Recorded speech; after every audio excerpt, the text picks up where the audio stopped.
Hi అండి, అందరూ ఎలా ఉన్నారండి? బాగున్నారా? నేను కూడా చాలా బాగున్నానండి. ఇంకోండి ఇవాళ ఏం చేస్తున్నానంటే అటుకులు తెచ్చుకున్నాను. అసలు మనకి ఇప్పుడు నుంచే కదా సంక్రాంతి వస్తేనే అటుకులు అందరూ బాగా ఆడించుకుంటారు.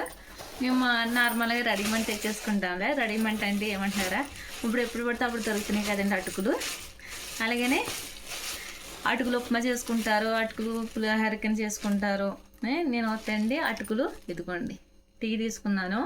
టీలో అటుకులు వేసుకొని ఇలాగా తినాలనిపించినప్పుడు అటుకులు అన్నంతో సమానం అంటారండి. ఎందుకంటారా, సేమ్ రైస్ నుంచి వస్తాయి కాబట్టి అటుకులు తింటే అన్నం తిన్నట్టే బలం అంటారు. అటుకులు తింటే పిల్లలకి పాల్లోనే కానీ బెల్లం వేసైనా కలిపి ఇవ్వండి. అటుకులు అయితే నానితే బాగుంటాయి.